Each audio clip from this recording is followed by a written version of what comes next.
Kepada saudara-saudara saya yang mencintai Sanatana Dharma dan yang dicintai oleh Yang Widi, saya sampaikan Om Swastiastu. Bapak Ibu sekalian, pada sesi ini kita akan lanjutkan membaca Kekawin Aji Pelayong bagian kelima. Setelah itu mudah-mudahan bagian ke-6 juga bisa kita selesaikan. Dengan demikian kita akan lengkap mengetahui bagaimana perjalanan Sang Atma setelah seseorang meninggal. Lebih awal kita belajar, lebih awal kita mengetahui bahwa apa yang terjadi ketika sang roh kita meninggalkan badan kita ini dan mulai kehidupan baru di tempat yang baru, maka kita akan mempunyai persiapan yang lebih baik. Kita akan berbuat lebih baik. Kita akan siap melayani dengan lebih baik. Karena melayani orang lain sama artinya dengan melayani diri sendiri. Tidak ada orang lain, kita tidak ada artinya. Kita tidak bisa hidup sendirian, kecuali di hutan. Tapi di hutan pun kita bersahabat dengan binatang, pohon-pohonan, udara segar, dan saroprani. Di kota seperti metropolitan seperti ini, maka pergaulan kita lebih luas lagi. Pergaulan yang cenderung individual. Oleh karenanya kita tetap membuat satu strategi untuk mempertahankan tradisi dan budaya kita. Bagaimana kita silaturahmi, bagaimana kita membangun persaudaraan yang saling asah, saling asih, dan saling asuh. Dan mengerti bahwa bagaimana kita bersikap ketika kita mendapatkan tugas sesuai dengan kompetensi kita. Dan di sana sastra, dharma sastra mengajarkan linggih manut sesana dan sesana manut linggih. Ada seseorang yang memang menduduki kepemimpinan karena dia mempunyai surat dari pemerintah atau dari sebuah yayasan atau dari sebuah organisasi rohani. Maka ia memimpin, bukan karena dia mampu atau bukan karena dia memang memimpin, bukan. Tetapi dengan secari kertas itu, dalam kehidupannya dia menjadi pemimpin. Bisa jadi kalau kita periksa di dalam pewaran, di dalam wastu sastranya, maka dasawaranya akan menyebutkan apa sebenarnya dia. Ketika dia memang jatuh jadi raja, maka tak seorang pun bisa menghalangi bahwa dia menjadi pemimpin. Sekalipun mungkin sekolah resminya tidak mencukupi, dari sisi ekonominya juga tidak mencukupi, tetapi dia akan menjadi pemimpin. Ketika dia jatuh pada suka, siapapun tidak bisa menghalangi bahwa dia menjadi orang kaya. Sekalipun nampaknya dia tidak bekerja, dia duduk saja di rumah, memomong anak. Sementara dia mempunyai istri yang punya jabatan yang tinggi dan mempunyai juga kecakapan yang luar biasa sehingga dia percaya untuk keliling seluruh negeri. Maka ya apa boleh buat, dia menerima hidup yang kaya raya. Tapi kalau dia jatuh di pati, tiap hari pun dia bekerja susah payah, Dia pergi ke Kalimantan, dia pergi ke lautan luas, dia pergi berniaga, berdagang, menjadi pengusaha, tetapi amruk juga. Sekalipun dipangkat di pundaknya ini mungkin sampai bintang 3, tapi ketika dia pensiun, ketika ada suaranya dia menyatakan bahwa dia pati, ya dia sakit. Mungkin akan menderita stroke 10 tahun, 8 tahun, kita tidak tahu. Atau bisa juga mati mendadak ketika dia sedang menjabat. Oleh karena itu, kita tidak punya kuasa apapun dalam kehidupan ini. Semuanya yang Widi telah menuliskan, kalau di dalam tradisi Bali disebut dengan colet jidat. Di jidat kita sini sudah dicolet seperti apa nanti kita jadinya. Namun kita tidak boleh berdiam diri. Kita harus melakukan kegiatan tanpa henti. Jika di Jepang tradisinya bahwa seseorang bekerja sehari 18 jam, ya dia bekerja 18 jam. Tetapi dia tidak memikirkan apa hasilnya. Dia memikirkan prosesnya bahwa dia bekerja.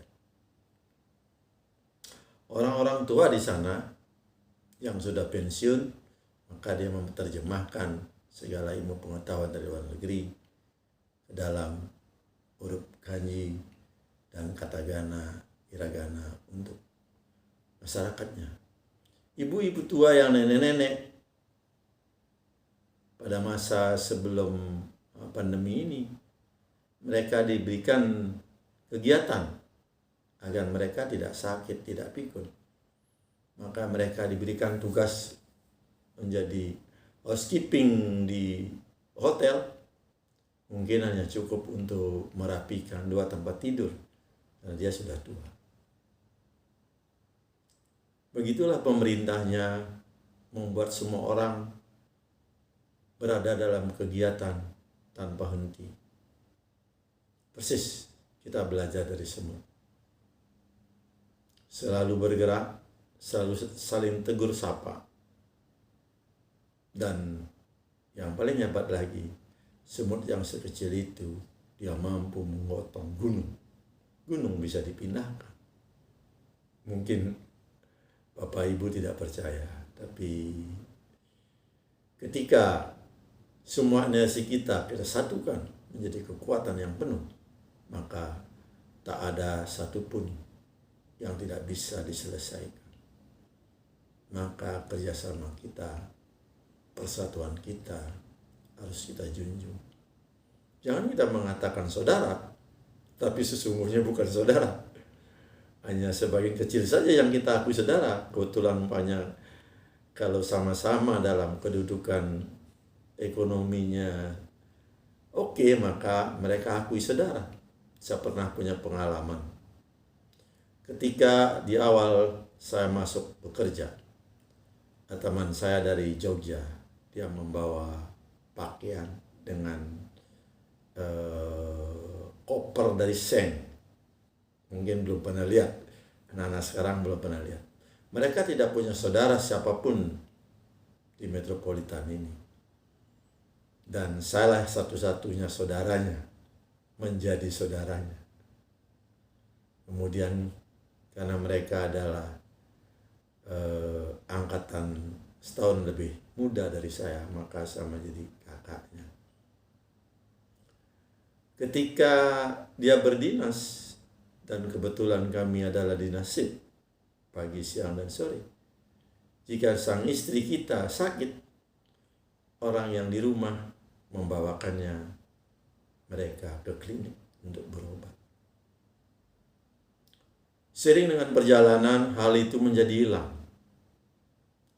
Dulunya kita bersaudara, lama-lama ya sudah, karena pangkatnya tinggi, kekayaannya banyak, maka mereka mulai mendapatkan saudara-saudara baru yang pangkatnya sama, yang kekayaannya sama, kendaraannya sama, cara pakaiannya sama, dan banyak kesamaan yang lain menjadikan mereka saudara.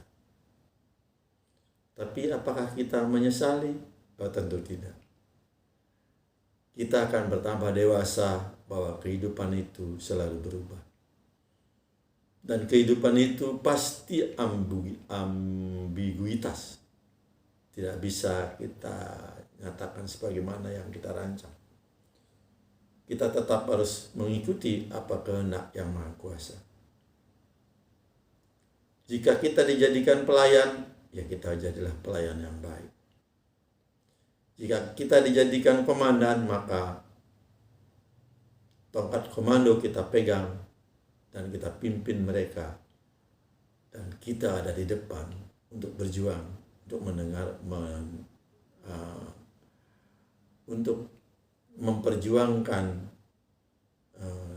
dharma agama. Karena tanpa dharma agama, hidup kita tidak ada artinya.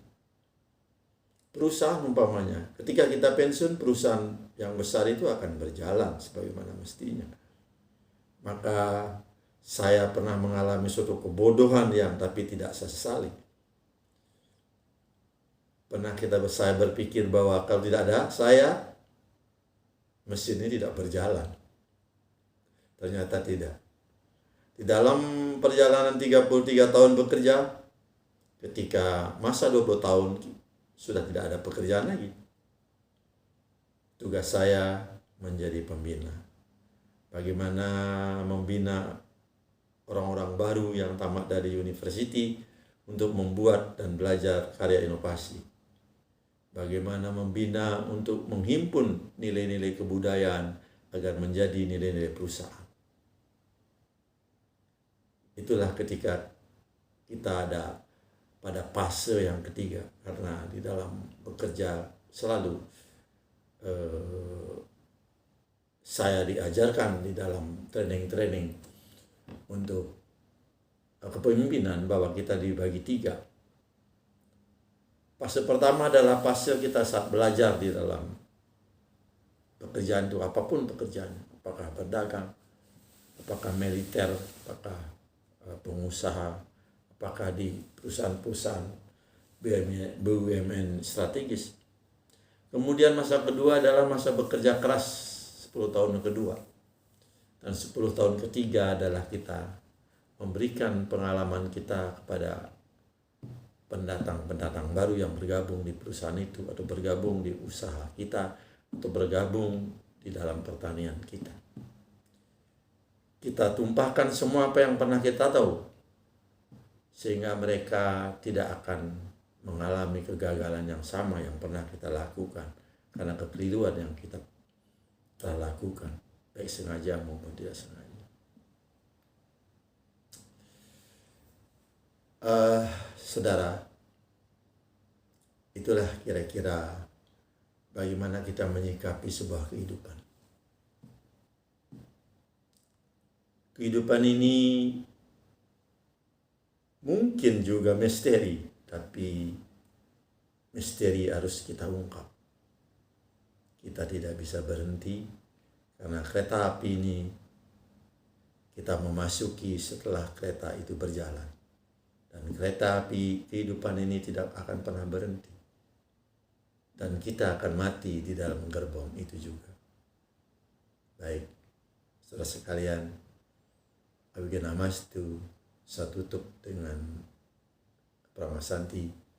Om Santi, Santi, Santi, Om.